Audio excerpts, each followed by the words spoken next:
अब Pakistan cricket team आज New Zealand से हार गई। अब न्यूजीलैंड से हारे हैं, चैंपियन ट्रॉफी में इनका पहला ही मैच न्यूजीलैंड के साथ है। और न्यूजीलैंड की टीम मैट हेनरी को रेस्ट करवाने के बावजूद भी आज काफ़ी सॉलिड टीम लगी। पाकिस्तान की टीम अपनी फुल स्ट्रेंथ साइड खिलाने के बाद और टॉस जीतने के बाद भी बहुत ही लूज़र टीम लगी। अब मैं आपको बताता हूँ कि रीज़न क्या है पाकिस्तान की इस डाउनफॉल का। पाकिस्तान की टीम साउथ अफ्रीका में जाके साउथ अफ्रीका को हराती है, ऑस्ट्रेलिया में जाके ऑस्ट्रेलिया को वनडे सीरीज हरा देती है। बट पाकिस्तान में आके अपने मैचेस जीतना इनके लिए मुश्किल हो जाता है। इवन कि जब ये जिम्बाब्वे से भी कम्पीट करते हैं पाकिस्तान में, वहाँ भी इनकी बैंड बच जाती है। अब क्या ऐसी चीज़ें हैं जिससे पाकिस्तान ऐसे कर रहा है? क्योंकि देखो, पिछले कुछ टाइम में पाकिस्तान की जो बॉलिंग है वो बहुत ही ज़्यादा पुअर परफॉर्मेंस दे रही है। मतलब कि पाकिस्तान के बॉलर्स इतने ज़्यादा रन्स खा जाते हैं कि बैट्समैन वहाँ पे कुछ नहीं कर सकते।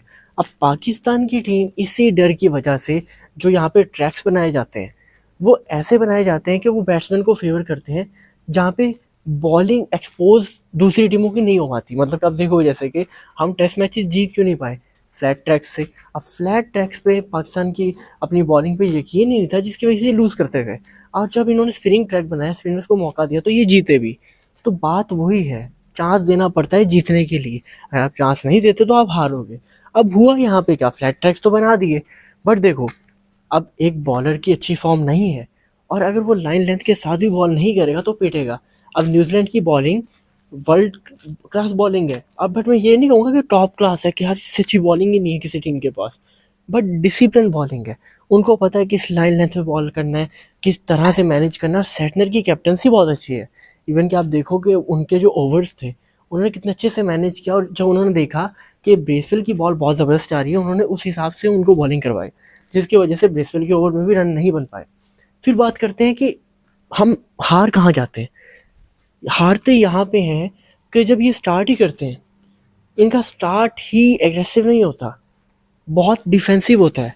मतलब कि अगर आप पहले 20 ओवरों में 80 रन बनाएंगे या 70 बनाएंगे तो आप ये एक्सपेक्ट ही नहीं कर सकते कि आप 300 बना सकते हो।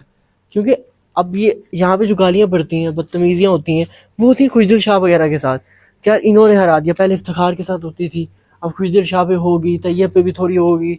तो उन सब पे बात आ जाती है कि ये हरा के गए मैच, इन्होंने ऐसा किया वैसा किया। पर ऊपर से देखो अगर, तो जो स्टार्ट के आपके ओपनर हैं, जो आपके स्टार्ट के प्लेयर्स हैं, वो क्या परफॉर्मेंस दे रहे हैं। मतलब कि अगर यहाँ पे फ़खर 2 चौके लगाता है तो बाबर आजम वहाँ पे 6 बॉल में बीट कर देता है, जिसकी वजह से प्रेशर बनता है, फिर विकेट गिरती है। अब जब एक दफ़ा विकेट गिर जाती है, ये वैसे बैकफुट पे चले जाते हैं।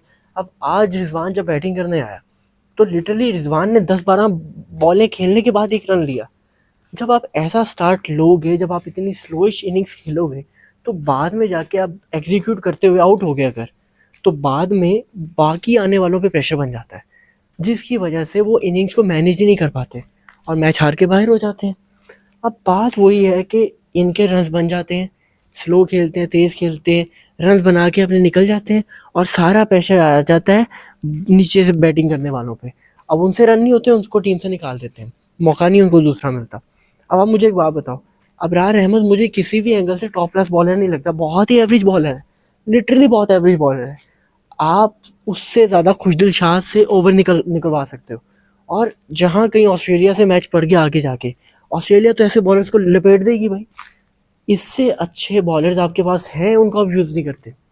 अगर मैं बताऊं तो Arafat Minhaz like Bracewell type ही बॉलर हैं। आप उनसे बैटिंग भी करवा सकते हैं, अच्छी स्पिन बॉलिंग भी कर सकते हैं। तो अगर आपने एक मास्टर स्पिनर के साथ नहीं जाना, ऑलराउंडर के साथ जाना है, तो आप उनको यूज़ कर सकते हैं। उसके अलावा आपके पास सुफियान मुकीम का ऑप्शन था, मेहरान मुमताज़ का ऑप्शन था, बट आप लोगों ने उनको मौका नहीं दिया। फिर कहते हैं कि बॉलिंग में लैक है, ये है वो है। मोहम्मद अली कितनी कमाल की बॉलिंग कर रहे हैं, इतनी अच्छी लाइन लेंथ है उनकी बॉल की, और अच्छे से उनको अपनी लाइन लेंथ का पता है। अब्बास अफरीदी को लाइन लेंथ का पता है, बट स्टिल आपने उन्हीं रेलू कट्टों को खिलाना है। शाहीन ठीक है, नसीम आउट ऑफ फॉर्म है, नसीम हमारा स्टार है, बट आउट ऑफ फॉर्म है भाई, नहीं चल रहा। स्टिल आप लेके जाना चाहते हैं, खिलाते हैं, ठीक है खिलाएं।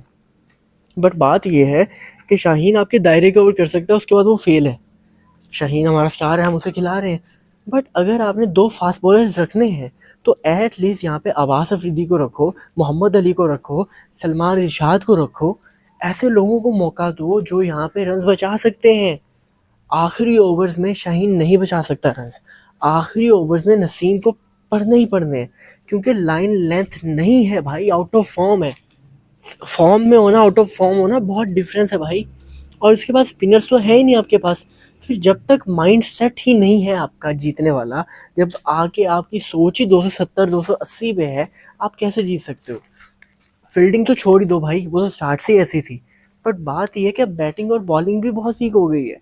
अगर चैंपियन ट्रॉफी जीतना चाहता है पाकिस्तान, तो इनको अपना माइंडसेट चेंज करना पड़ेगा। इंडिया के पास इस वक्त बहुत कमाल का बॉलिंग अटैक है।